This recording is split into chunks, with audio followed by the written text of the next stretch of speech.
प्रभु राम देव भगवान अल्लाह खुदा ईश आदि नाम एक ही शक्ति के हैं। वो कैसा है, कहां है, कैसे मिलता है, किसने देखा है? ये प्रश्नवाचक चिन्ह पूर्ण रूप से हटाने के लिए अवश्य सुनिए जगत गुरु तत्वदर्शी संत रामपाल जी महाराज के अमृत वचन, सर्व पवित्र धर्मों के पवित्र शास्त्रों के आधार पर।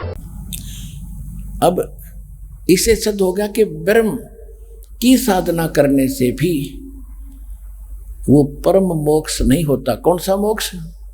गीता ज्ञानदाता 15वें अध्याय के 1 से लेकर 4 श्लोक में कहता है कि उल्टे लटके हुए ये संसार रूपी वृक्ष को ऐसा जानो, ऊपर को जड़ यानी पूर्ण परमात्मा सतलोक, अलखलोक, अगम और अकय लोक में ऊपर रहता है। वो तो है सारे ब्रह्मांडों का रचने वाला, सबका पालन करने वाला सतपुरुष कबीर साहब। वो तो जड़ है संसार रूपी वृक्ष की, और नीचे उससे तना है। तना समझो पार ब्रह्म अक्षर पुरुष है। उससे आगे फिर मोटी डारी समझो, एक डार वो ज्योति निरंजन ब्रह्म है, और उस डार के फिर 3 शाखा है, रजगुण ब्रह्मा, सतगुण विष्णु, तमगुण शिव जी। और ये शाखा समझो, और आगे पात रूप संसार। तो वो मूल परमात्मा कौन है? गीता अध्याय नंबर 15 के श्लोक नंबर 1 में तत्वदर्शी संत की पहचान बताई है कि जो इस उल्टे लटके हुए संसार रूपी वृक्ष के सभी विभाग भिन्न भिन्न बता दे कि मूल मालिक कौन है, इसका तना किस कौन है, डार कौन भगवान है, और शाखा कौन है, पत्ते क्या है। तो परमेश्वर 600 वर्ष पहले जो आते हैं अपने मुख कमल से अपना वो अमृत वाणी अपना ज्ञान बोलते हैं, उस तत्व ज्ञान में सूक्ष्म वेद में 600 वर्ष पहले भगवान ने बोला था, अक्षर पुरुष एक पेड़ है, सरपुरुष वाकी डारे, तीनों देवा शाखा है, भाई पात रूप संसार। बताओ, जिसको अनपढ़ कहते थे, दुल्हा कहते थे, अशिक्षित कहते थे, क्या जाने वेदों और गीता और पुराणों को, एक ही शब्द में, एक ही वाणी में पूरी गीता का रहस्य छुपा दिया भगवान ने, कबीर भगवान ने स्पष्ट कर दिया कि अक्षर पुरुष एक पेड़ है, जो जमीन से बाहर दिखाई देता उसको तना कहते हैं, वो पेड़ है। और उसको अक्षर पुरुष तो ये पेड़ है, और सरपुरुष ज्योत स्वरूपी निरंजन, उससे फिर मोटी डार समझो, और फिर उस डार के आगे 3 शाखा, वो रजगुण ब्रह्मा, सतगुण विष्णु, तमगुण शिव जी जानो, और पात रूप संसार। तो ये गीता अध्याय नंबर 15 के श्लोक 1 में ये भी स्पष्ट किया कि जो ये सभी पार्ट बता देगा स वेदवित, वो तत्वदर्शी संत है।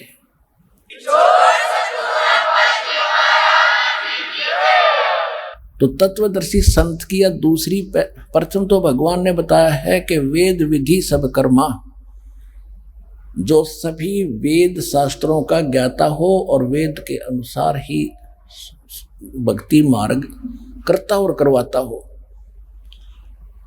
और दूसरी गीता ने पर पहचान बता दी कि जो इस उल्टे लटके संसार रूपी वृक्ष के सभी पार्ट बता देगा, भाग बता देगा, वो तत्वदर्शी संत। फिर 15वें अध्याय के 4थे श्लोक में कहा कि जब तत्वदर्शी संत मिल जाए, उसके पश्चात इस अज्ञान रूपी अंधकार को उस तत्व ज्ञान रूपी शस्त्र से काट के उसके पश्चात परमेश्वर के उस परम पद की खोज करनी चाहिए, जहां जाने के बाद साधक फिर लौटकर कभी संसार में नहीं आते।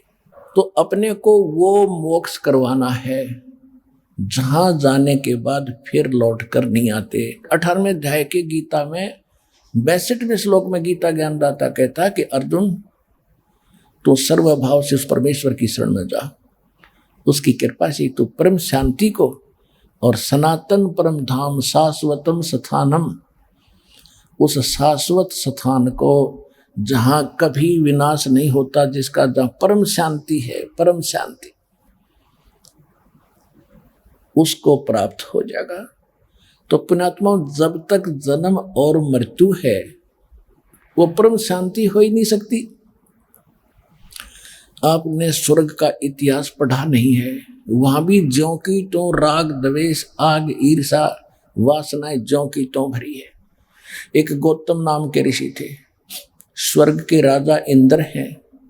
एक दिन इंद्र के मन में, राजा के मन में दोष आया कि गौतम की स्त्री अहिल्या के पास बुरी भावना लेकर चला गया। उधर से फिर गौतम ऋषि को आभास हुआ कि मैं गलत टाइम पर जगा दिया किसी ने, अभी सवेरा हुआ नहीं है। वो जल्दी वापस आ गया कि कोई अपशकुन है। उसने अपने घर से निकलता हुआ इंद्र देखा, अपने पत्नी के पास से उसको श्राप दे दिया, बहुत बुरा श्राप दे दिया कि तेरे 1000 स्त्री इंद्री तेरे शरीर पर हो जाएंगी। उसी समय उसका फोड़े से सारे शरीर पर हो गए, स्त्री इंद्री के टाइप के, और अपनी पत्नी को श्राप दे दिया तो पत्थर की बनेगी। तो खाक है वो स्वर्ग, वहां भी आग लग रही है जो इस पृथ्वी लोक पे है। वहां का राजा इतना गंदा और हम वहां जाकर सुख ढूंढ रहे हैं। यही स्थिति ब्रह्मलोक में समझ लेना। वहां महा इंद्र है, वहां पर महा इंद्र है, और वहां भी ऐसी बुरे हाल है। फिर पृथ्वी पर आना होता है, जन्म मृत्यु होती है, बुरा हाल होता है। अब हमें कौन सा मोक्ष चाहिए? अब इन भगवानों की थोड़ी सी सतिथि बताते हैं, इनकी आयु समझाते हैं आपको। ब्रह्मा जी की आयु से आप परिचित हैं, क्योंकि ये हमारे भांड जो गुरु थे ये इतनी तब बताया करते थे कि ब्रह्मा जी की आयु 100 वर्ष की है। वो अब दास बताएगा वो 100 वर्ष बनते कैसे हैं, उनको तो ये भी ज्ञान नहीं था। जैसे एक चतुर्युग, ब्रह्मा जी का 1008 चतुर्युग का दिन और इतनी ही रात्रि होती है। इसकी उम्र का ऐसे कैलकुलेशन करनी पड़ती है। और एक चतुर्युग, सतयुग, त्रेता, द्वापर, कलयुग, चारों मिलाकर एक चतुर्युग कहलाता है। चतुर्युगी भी कहते हैं इसको। और इसके कुल मिलाकर एक, तो ऐसे 4 युगों का, चतुर्युग का टोटल टाइम कितना होता है? 43,20,000 वर्ष। 43,20,000 वर्ष एक चतुर्युग का। और ऐसे ऐसे 1008 चतुर्युग का ब्रह्मा जी का दिन और इतनी ही रात्रि। इसको लंप सम 1000 चतुर्युग माना जाता है। जैसे हमारे यहाँ वर्ष कैलकुलेट करते हैं अपना यहाँ का मनुष्यों का, ये वैसे वास्तव में 365 सही 1/4 वो दिन होते इसमें, लेकिन हम अमूमन इसको 365 दिन का ही मानते हैं। इतना समझ लो। वैसे 1008 होते हैं। और इसका आगे ऐसे इनकी आगे भी इसकी डिफाइन किया है कि एक इंद्र का शासनकाल 72 चतुर्युग का होता है, और एक ब्रह्मा जी के एक दिन में 14 इंद्रों का शासनकाल पूरा हो जाता है। तो 72 को 14 से गुणा करेंगे तो 1008 चतुर्युग होते हैं। तो लमसम माना जाता है 1000 चतुर्युग का ब्रह्मा का दिन, इतनी ही रात्रि। ये दोनों मिलाकर समझो एक दिन रात बन गए ब्रह्मा के। ऐसे 30 दिन रात का महीना और 12 महीने का एक वर्ष, ऐसे बने हुए पीरियड से। और ऐसे 100 वर्ष की आयु है ब्रह्मा जी की। ओ तेरे की बताओ, अब हम तो 100 वर्ष हमारे गिन लो, ये कितने समय उसकी तुलना में। अब उसकी कैलकुलेशन ऐसे हटकर हम अन्य देवताओं की कैलकुलेशन नहीं कर सकते। अब ऐसे निकालेंगे, ब्रह्मा जी की आयु ऐसे बने हुए 100 वर्ष की होगी, ठीक है। उसके बाद इसे 7 गुणी विष्णु जी की 700 वर्ष जैसे ये बने हैं वर्ष, और इससे 7 गुना शंकर भगवान की 4900 वर्ष। किससे 7 गुना? विष्णु जी से 7 गुना। और जब ऐसे 7 गुना आयु वाला शंकर मर जाएगा, ऐसे ऐसे 70,000 जब ये शंकर जी मर जाएंगे, उसके बाद एक ब्रह्मांड का विनाश होगा और इस गीता ज्ञान दाता की मृत्यु होगी। और इतना पीरियड जो होगा 70,000 बार शंकर मरने के बाद, ऐसे जो एक बार ब्रह्मांड का विनाश होगा और इसकी मृत्यु होगी, काल की, ज्योत निरंजन की, सरपुरुष की, तो वो होगा युग। किसका? अक्षर पुरुष का युग होगा वो युग। अपने आत्माओं ने वेदों गीता का समझना कोई बालकों का काम नहीं था। गीता अध्याय नंबर 8 के श्लोक नंबर 17 में उसमें लिखा है कि सहस्र युग लिखा है, सहस्र चतुर्युग नहीं लिखा। ये गलती कर रहे हो अनुवाद करते समय, उन्होंने ब्रह्मा जी का वो सिद्ध कर दिया। वो है सहस्र युग ओनली, नोट चतुर्युग। तो 1000 युग का दिन किसका? अक्षर पुरुष का। और इतनी ही रात्रि। तो ऐसे जैसे एक युग, दास ने ये बताया, ऐसा एक युग, ऐसे ऐसे 1000 युग का अक्षर पुरुष का दिन और इतने ही युग की रात्रि, ऐसे 30 दिन रात का इसका महीना, और ऐसे 12 महीने का एक वर्ष, और फिर 100 वर्ष की आयु है उस अक्षर पुरुष की, और फिर भी मृत्यु। गीता अध्याय नंबर 15 के श्लोक नंबर 16 और 17 में 3 पुरुष बताए, सरपुरुष और अक्षर पुरुष बताए। 16वें श्लोक में 15वें अध्याय के उसमें कहा कि ये 2 पुरुष प्रसिद्ध हैं, एक सरपुरुष और एक अक्षर पुरुष। ये भी और इनके अंतर्गत जितने प्राणी इनके कमांड में हैं, ये सब नाशवान है, लेकिन जीवात्मा अलग विषय है, वो नहीं मरती। फिर उसके तुरंत बाद का 17वें श्लोक में 15वें अध्याय के उत्तम पुरुष है तू अन्य परमात्मा इति उदाहरते, ये लोग तरम अवश्य विवर्ती अवैश्वर।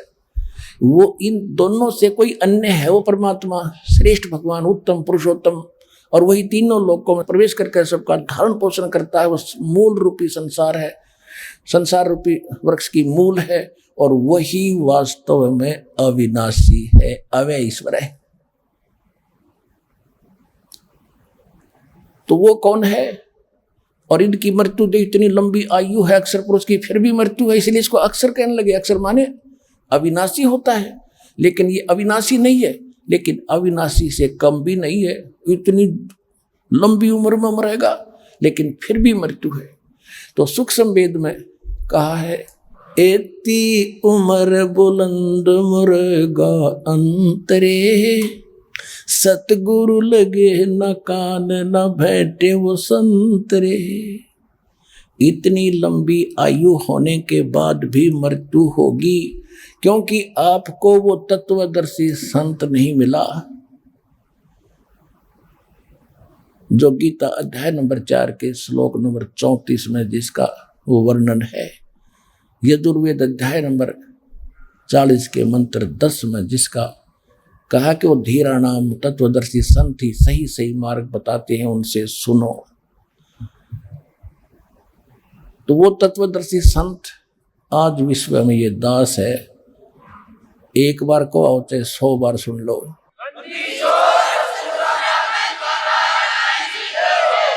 और वो कौन सा पद प्राप्त कराएगा?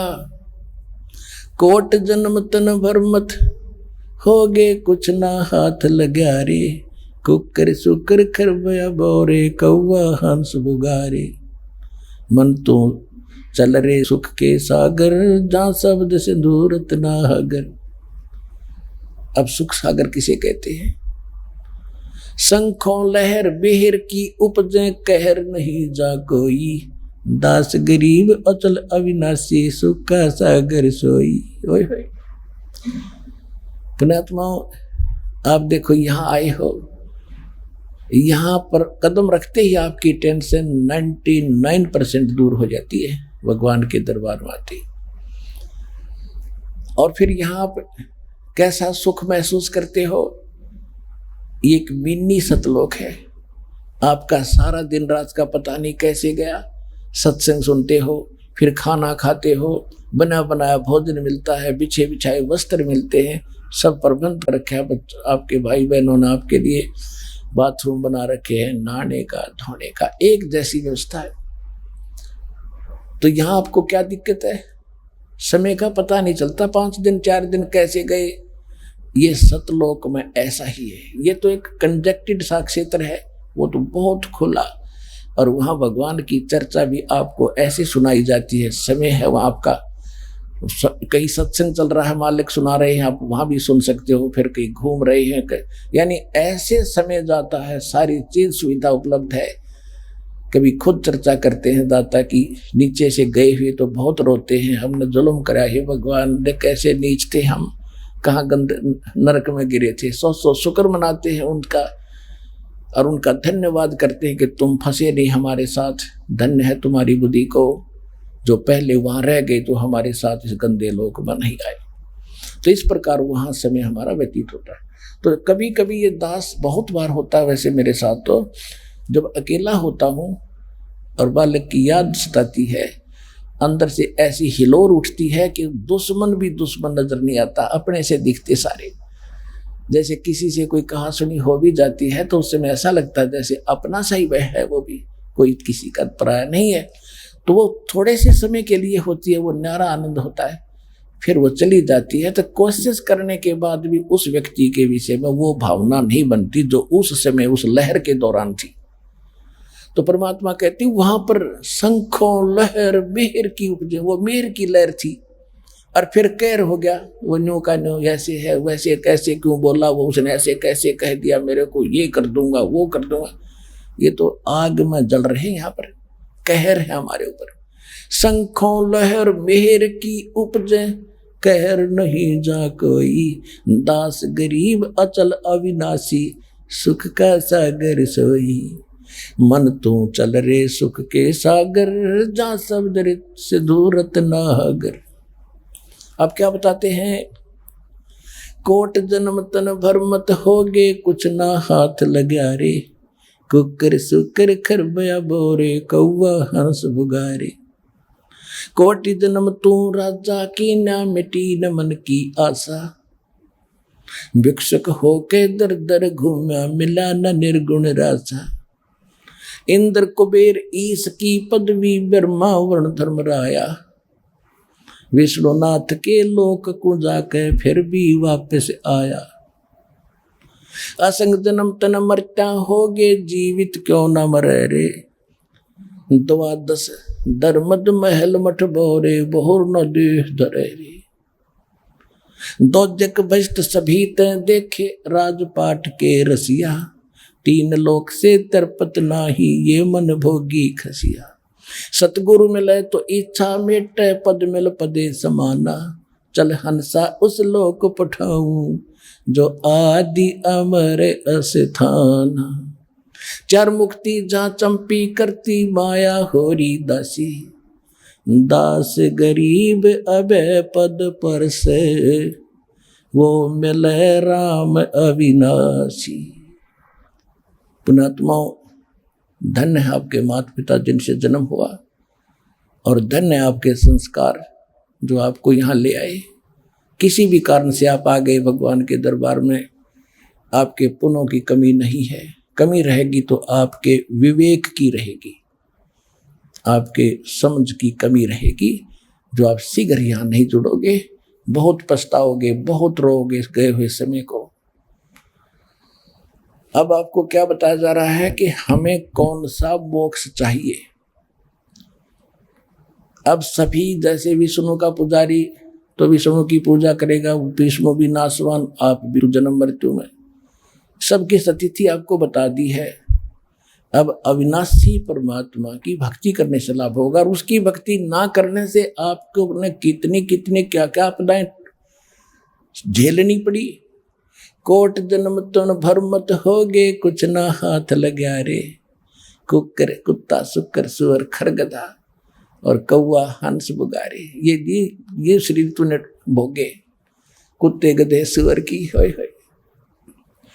और फिर कहते कोटि जन्म तू राजा की, ना मिटी न मन की आशा, भिक्षुक होके दर दर घूम्या, मिला न निर्गुण राशा। आप जी को बहुत बार दिखाया है, जैन धर्म के 24वें तीर्थंकर महावीर जैन की जीवनी दिखाई है, उन्हीं की लिखी हुई। वो 80 लाख बार तो देवता बना और 60 करोड़ बार गधा और 30 करोड़ बार कुत्ता। बता चाट ले उस देवता पद ने, जब गधा थे कब बना बतेरा पर्याप्त है, उसकी देह ही तोड़ने। बता क्या फायदा इसका। ऐसे हमारे साथ सबके साथ बीती है ऐसी। जैसे सुखदेव ऋषि अपने आप बीती कोई झलक उसको याद आ गई तो बताता कि एक बार मैं गधा बन गया और पुजावे पर चढ़ा करता है उतरा करता है, मैं अंधा हो गया, मुझे लठ मार कर भेज दिया कहीं पड़ा जाकर, एक हफ्ते भूखा पैसा नाले में फंस कर मरा। तो उसके बाद सूक्ष्म वेद में गरीबदास साहिब जी कहते हैं, सुखदेव ने 84 भुगती बिना पजावे खरबो, और तेरी क्या बुनियाद पुरानी तू पेंडा पंत पकड़बो। अपने आत्माओं, ये नींद से जागो, थोड़े से सतर्क हो जाओ। बहुत दिन हो लिए इस नरक में आपने चक्कर काटते को। क्या बताते, सुखदेव जैसे ऋषि की ये दुर्गति हुई है। सुखदेव ने 84 भुगती बिना पजावे खरबो। कहते सुखदेव जैसे ऋषि कितने अच्छे साधक थे, फिर भी गधे बन के खड़े हो गए और पजावे के ऊपर चढ़ा करता उतरा करता, बिरान मट्टी हो रही थी, कमर टूट जाती है, कौवे मांस खाते हैं। और तेरी क्या बुनियाद पुरानी तू पेंडा पंथ पकड़बो।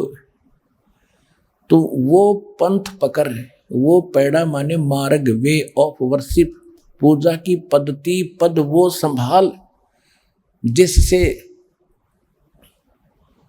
जहां जाने के बाद फिर लौटकर संसार में नहीं आना होता। तो कहते तू आपने ऐसी साधनाएं भी की हैं, घर त्याग दिया, राज भी त्यागा आपने भगवान के लिए प्रेरणा पा करके, जंगल में जाकर बैठ गए और वहां से गांव में नगरी से भोजन मांग कर ले जाते थे।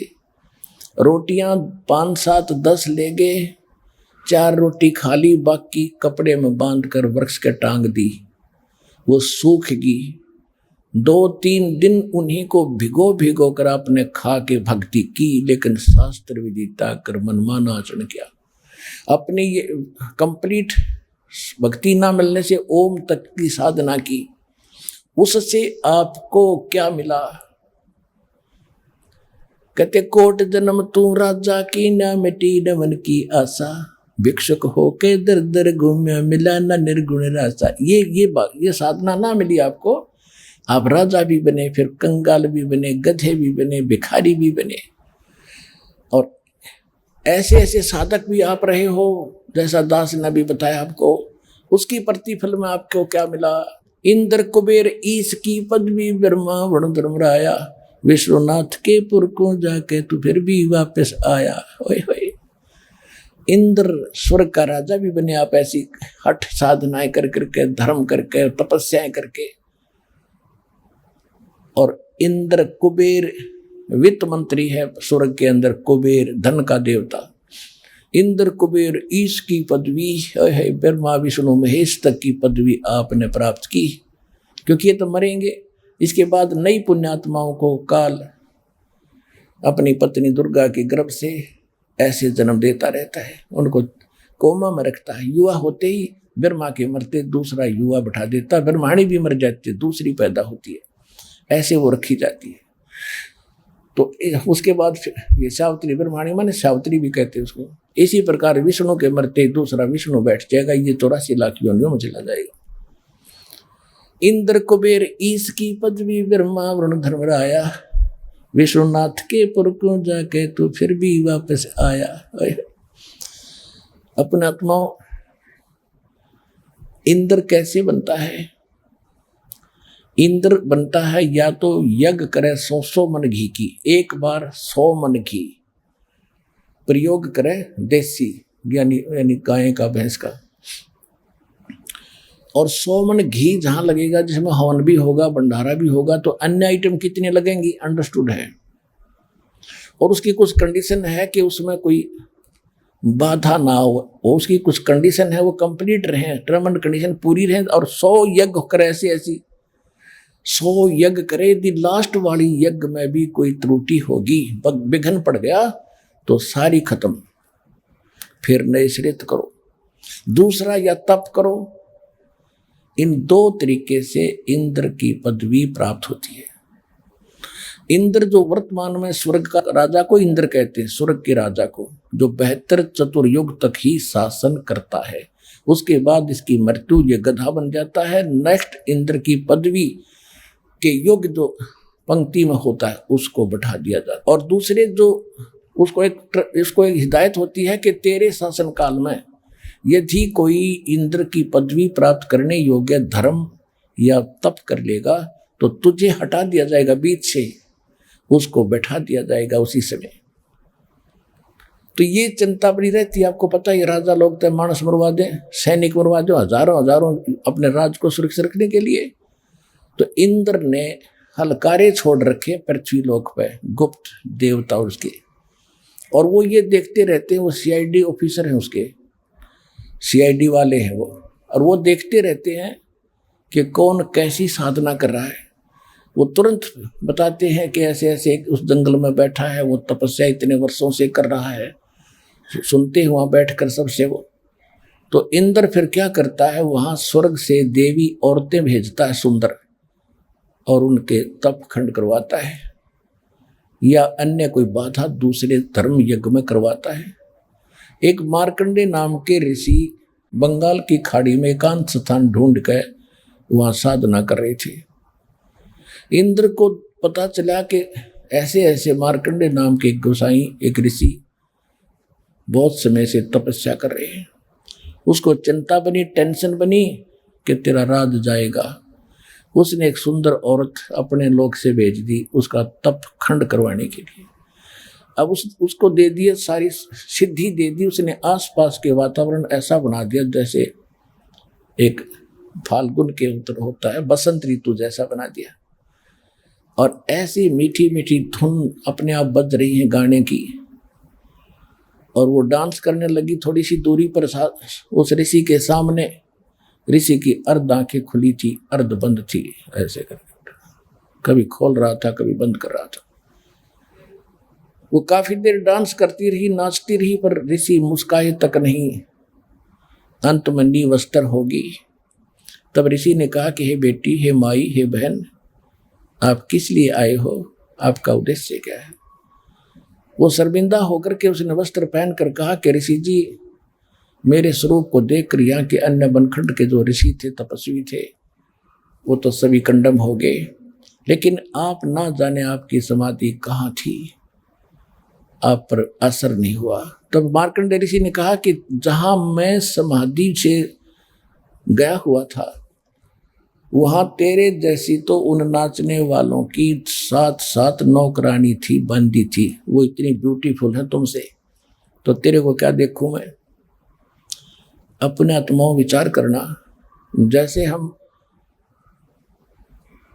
हम इन महापुरुषों को समाधि लगाए और लोग तप करते देखा करते थे, भाई पता नहीं न के पा लिया होगा। यो मन इतना नीच है, इतना बकवादी है, ये मन इतना शरारती तत्व है, ये 1 सेकंड भी ना बैठने दे जीवन है। जैसे आप बस स्टैंड पर बस की इंतजार कर रहे हो, बैठ जाते हो कुर्सी पे, थोड़ी देर में खड़े होकर देखता थे आगे के नहीं आगे, देखियो मन माना 10 आधे घंटे में 10 बैठा हुआ। और आप सिनेमा देखने जाते हो 3 घंटे, फिल्म 3 घंटे का पता भी नहीं चलता, जैसे और भी होती थोड़ी सी और देख लेते 3 घंटे, और नो बैठा रहा कड़लाएं कती सीट को उकसा भी कोई नहीं। तो ये जो साधना करते थे, जो हठियों करते थे, इनके कोई कमल खुल जाता था। जो 7 कमल हैं अपने शरीर में, इनमें से कोई खुल जाता था। इनकी पूर्व संस्कार से, हठ योग से एक आधा हो जाता ओपन। तो उसमें क्या है, ये उसमें पहुंच जाती है आत्मा। शरीर यहाँ होता, आत्मा वहां पहुंच जाती, वहां पर घूम रहा होता है, डांस देख रहा है, गाने देख रहा है, पता नहीं क्या क्या बकवास देख रहा है। इसलिए तो बैठा है ना, मन टेकने दे इसने, 1 मिनट में ठा ले जा। तो यही दशा थी उस मार्कंडेय ऋषि की। उसकी समाधि ब्रह्मलोक में पहुंच गई, उस सुप्रीम होटल में, रेस्टोरेंट में। और वहां ये डांस, नाच, बकवाद सारे जो के तो हैं, सबसे गंदे कर्म उस और ज्यादा जो ना है वो वहां पर है। तो मार्कंडेय ये स्पष्ट कर रहा है कि जहां मैं समाधि लगाए बैठा था, अब इस काल ने ऐसा जाल बना रखा है, जैसे वो भगवान के लिए बैठ गया तो उसका जो वहां बैठना है ना, वो तप में काउंट होता है। और यदि वो नाम जाप करता ओम का, तो वो भजन में काउंट होता है। तो इन दोनों का प्रतिफल, तप से राज मदमानम और जन्म तीसरे सुकर स्वानम। अब वो सांग तो देख रहा है ऊपर ब्रह्मलोक में, और वहां बैठा तपस्या करता दिखाई देता, वो बैठा था भगवान के नाम पे। इस कारण से उसका तप कर्म उसके उस अध्यात्म अकाउंट में लिख दिया जाता है। और वो देखे सांग स्वर्ग, वहां उसके ऊपर की औरतें नाचती देखे, तो वो कह रहा था कि मैं तुझे क्या देखूं, मैं जहां देख रहा था ना डांस, तेरे जैसी तो नौकरानी थी, वो इतनी सुंदर है ऊपर वाली औरतें। अपने आत्माओं सूक्ष्म वेद में कहा है, डंब करे डूंगर चढ़ाइए अंतर झीनी झूले, जग जाने बंदगी करेंगे बोवे सूल बबूले। ओए होए होए। परमात्मा सूक्ष्म वेद में बताते हैं कि दुनिया तेनों सोचा ये भक्ति कर रहे हैं, ये तब कांटे वो रहे अपने भविष्य के अंदर झीनी झूल, अंदर इन कज्जों की तो बकवास भरी पड़ी है। एक थोड़ी सी कथा साथ में और सुनाता हूं। एक शिरंगी नाम के ऋषि थे, उन्होंने हठ योग किया, जैसे ये करते हैं ना, खेचरी मुद्रा लगा दो, ये विशेषकर ये हंसा देश वाले, सतपाल महाराज वाले और बाल योगेश्वर वाले ये बकवाद कराते हैं। वो तो तुम 7 जन्म नहीं प्राप्त कर सकते जो ऋषि कराया करते थे। उल्टा जीभ को ऊपर न करके और तालू पर लगाने का अभ्यास करते हैं। इससे क्या होगा, अमृत क्रिया होती है यार, लेकिन इस आपसे तो हो ही नहीं सकती वो क्रिया, उसमें कितना समय लगता है।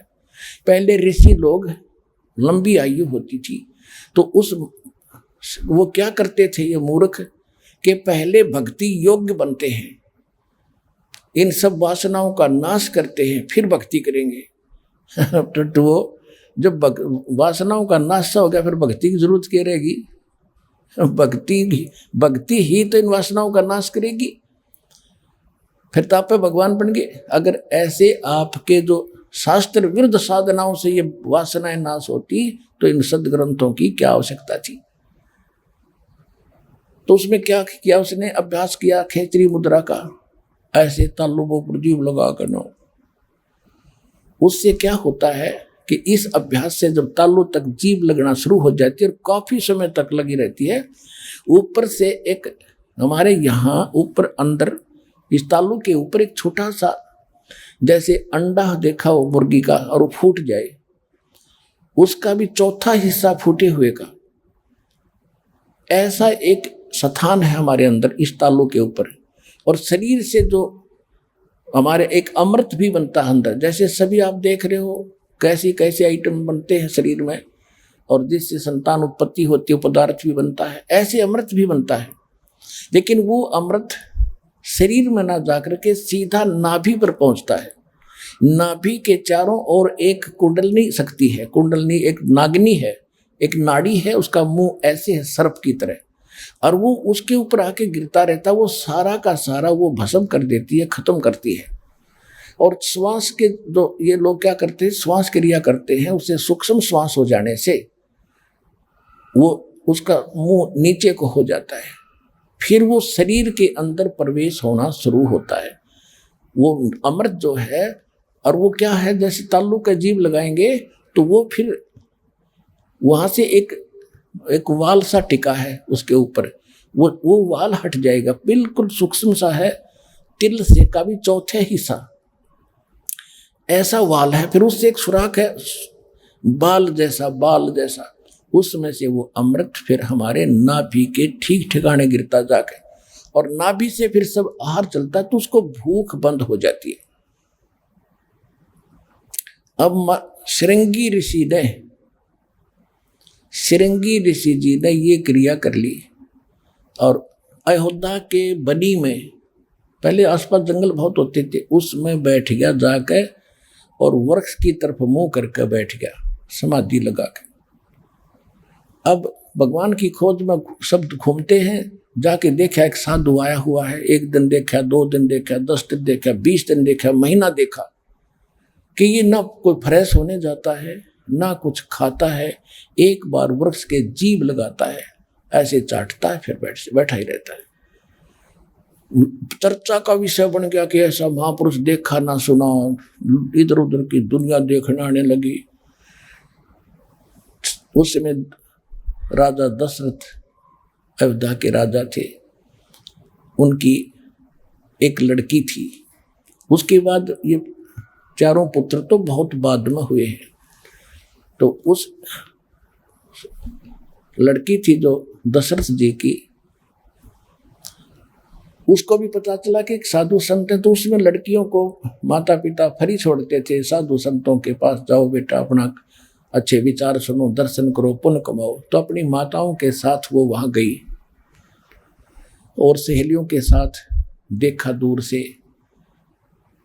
तो उसने किसी वैद्य से पूछा कि ये साधु आंख खोला जो बात बढ़े, वो सुंदर बहुत थे ऋषि जी, युवा अवस्था थी, उधर से और लड़की भी युवा थी। तो उसके मन में ये कुमत जागी। तो उसने एक साधु अपने वैद्य से पूछा कि ये संत आंखें कैसे खोले, ये कैसे उठे। तो उसने कहा कि जहां ये जीभ लगाता है एक बार वृक्ष की दिन में, वहां पर शहद लगा दो। राजा की लड़की कौन रोक के उसने अपनी नौकरानी से कहा कि अच्छा सा शहद लगा दे यहाँ पर। उसने शहद लगा दिया। ऋषि जी ने जिस समय वो अपना करता था वो आहार, उसने ऐसे जीभ मारी। पहले 2-3 बार जीभ लगाता था, उसने 10 बार चाटा, उसने 10 बार चाटा। दूसरे दिन लगा दिया, तीसरे दिन तो ऋषि जी आँख खोल ली और देखा चारों तरफ वो दर्शक खड़े।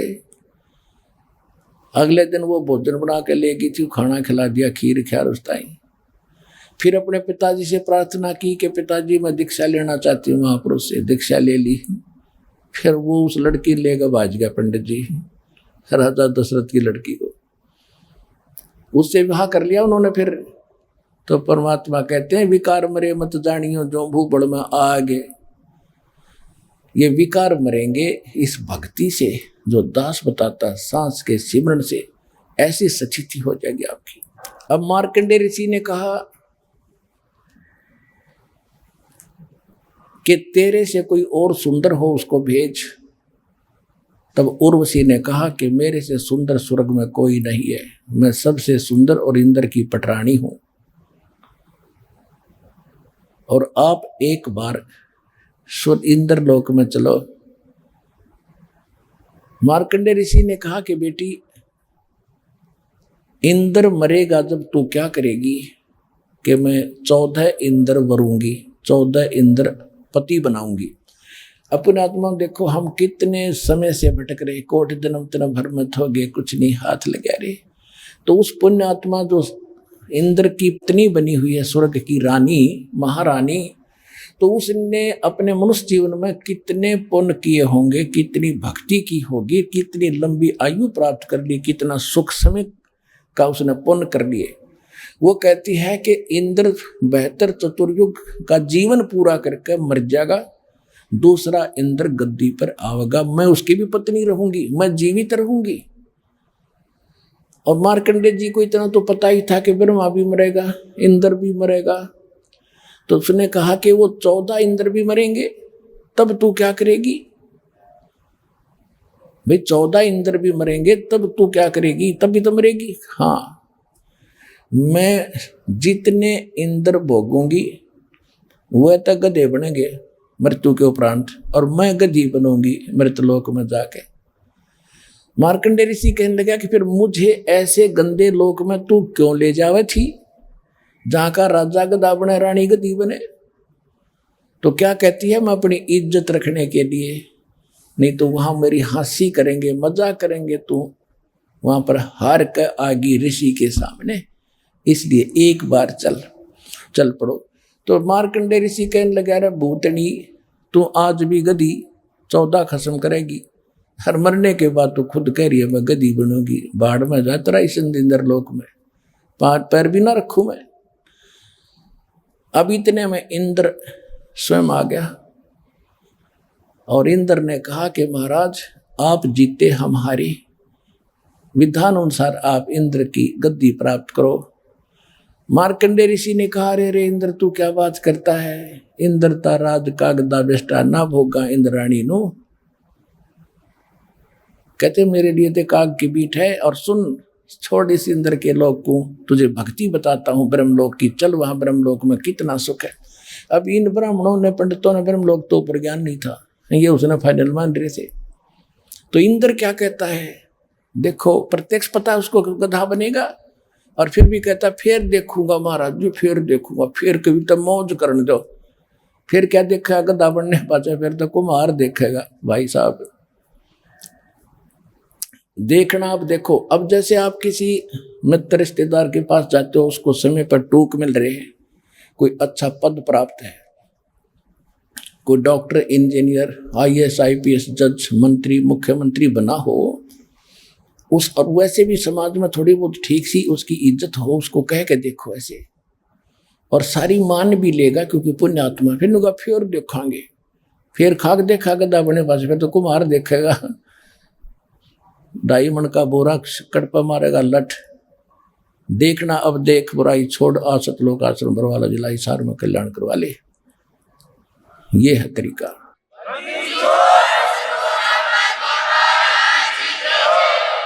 इंद्र कुबेर ईश की पदवी, ब्रह्मा वरुण धर्मराया, विष्णुनाथ के पुर को जाके फिर भी वापस आया।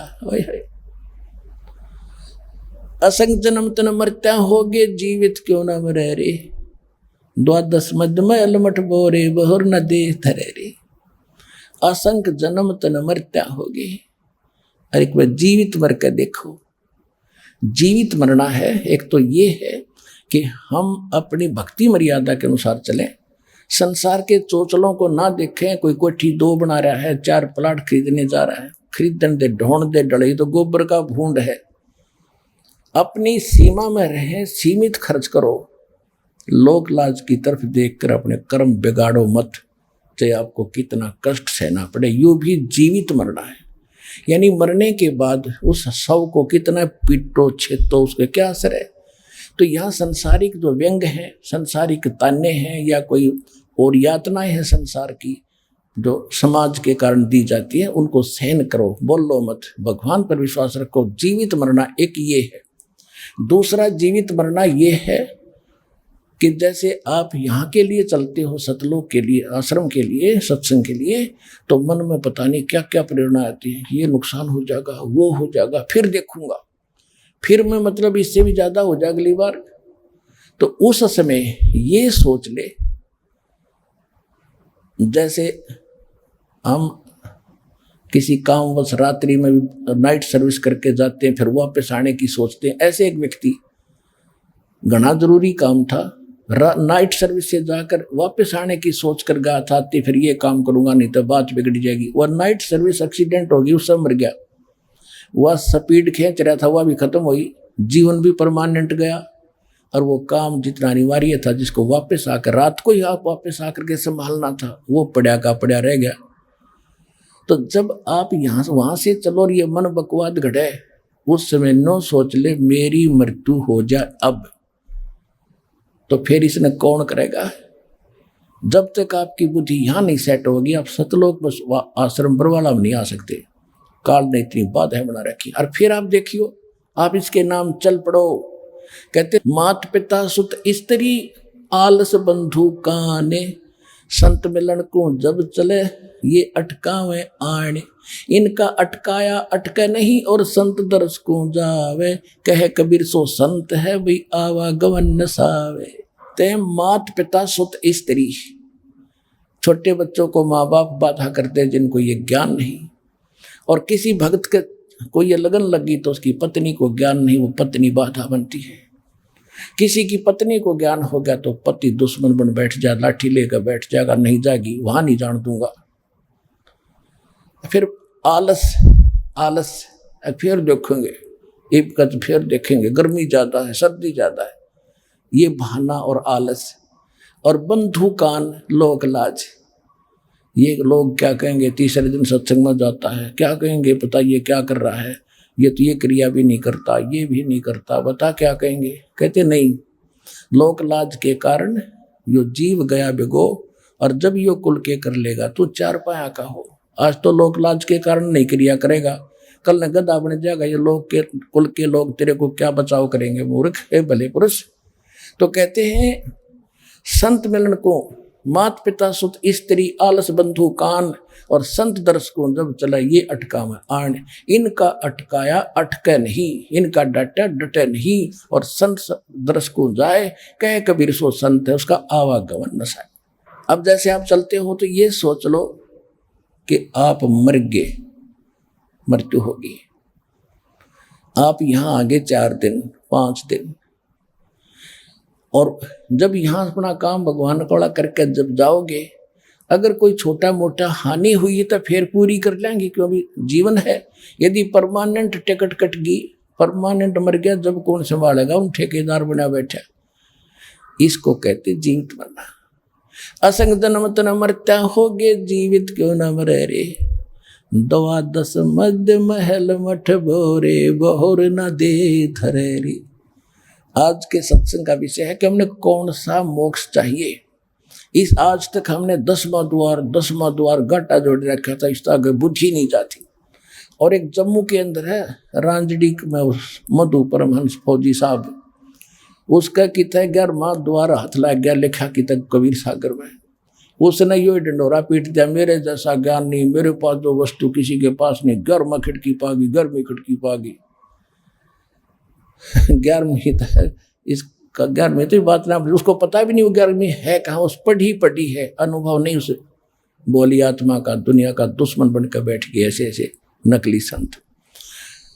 अब 10वां द्वार तो सिर्फ एक ब्रह्मांड से पार करेगा, उसके बाद शून्य है इसके चारों तरफ, उसमें धक्के खाता रहेगा। फिर 11वां द्वार है 21 ब्रह्मांड को पार करके अक्षर पुरुष के लोक में प्रवेश करना होता है।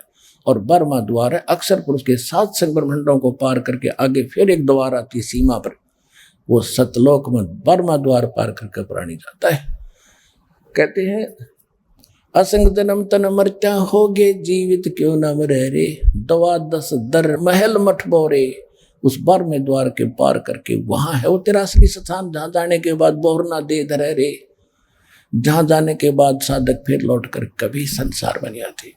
2 जग भिष्ट सभी देखे, राजपाट के रसिया। ओए होए, स्वर्ग में भी गया पुण्य करके, नरक भी गया पाप के आधार से, और राजपाट के चक्कर में तूने जीवन नाश कर दिया। और 3 लोक से तरपत नाही, ये मन भोगी खसिया। आज कोई सरपंच बन जाता है, उसकी नीति यह रहती है चेयरमैन बनूं। चेयरमैन 4-5 गांवों के ऊपर होता है, सरपंचों पर। चेयरमैन बनने के बाद उसकी बुद्धि कहाँ काम करती है कि एमएलए बनूं जब बात बने। एमएलए बनेगा तो सोचा मंत्री बनूं तब बात बना, नहीं तो कुछ भी स्व आनंद नहीं आया इसका।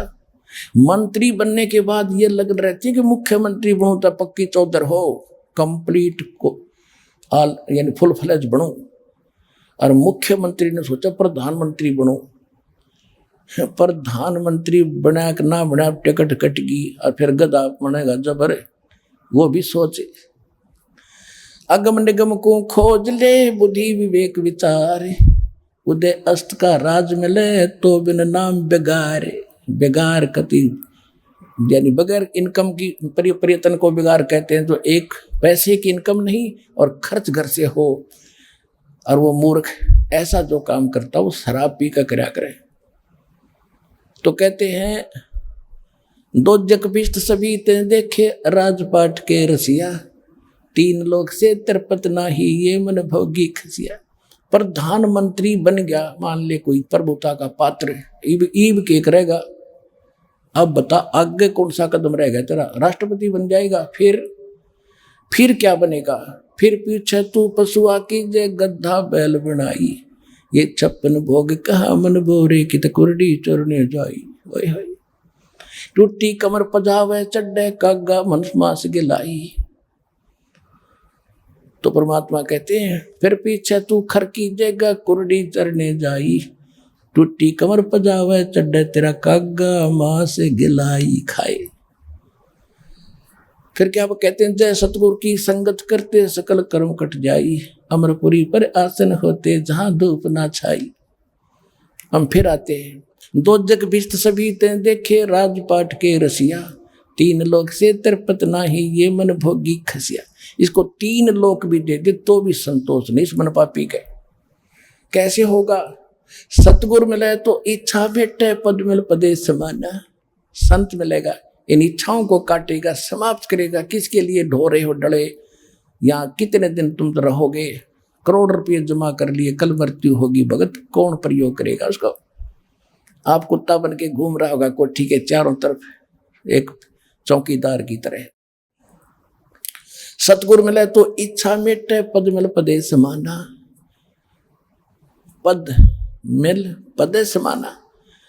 ओए होए, गीता अध्याय नंबर 15 के श्लोक नंबर 4 में कहा कि तत्वदर्शी संत की प्राप्ति के उपरांत परमेश्वर के उस परम पद की खोज करनी चाहिए जहां जाने के बाद साधक फिर लौटकर कभी संसार में नहीं आते।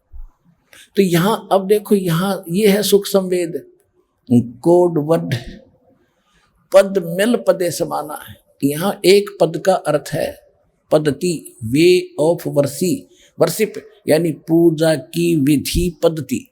सही पूजा की शास्त्र अनुकूल सुख संवेद अनुसार परम संत से जो पद्धति प्राप्त होगी, उस पद मिल पदे समाना, उस पद्धति से वो परम पद प्राप्त होगा जहां जाने के बाद साधक फिर लौटकर कभी संसार में नहीं आता। सतगुरु मिले तो इच्छा मिटे, पद मिल पदे समाना, चल हंसा उस लोक पठाऊं जो आदि अमर अस्थाना। वहां क्या सुख है, चार मुक्ति जहां चंपी करती माया होरी दासी। यहाँ की चार मुक्तियां तुम प्राप्त करते हो, कुछ दिनों के बाद फिर उसको खत्म करके फिर गधे बनकर खड़े हो जाते हो। वहां सदा के लिए ये मुक्ति, चारों मुक्ति तेरे चरणों में पड़ी रहेंगी। चार मुक्ति जहां चंपी करती माया होरी दासी, दास गरीब अभय पद पर से वो मिले राम अविनाशी। तो हमने वो मोक्ष कराना है जहां जाने के बाद फिर कभी लौटकर संसार में नहीं आना है। वो केवल एकमात्र सतलोक आश्रम बरवाला, जिला हिसार, हरियाणा में इस दास रामपाल दास के प्राप्त है, किसी के पास नहीं है। आओ और अपना कल्याण करवाओ।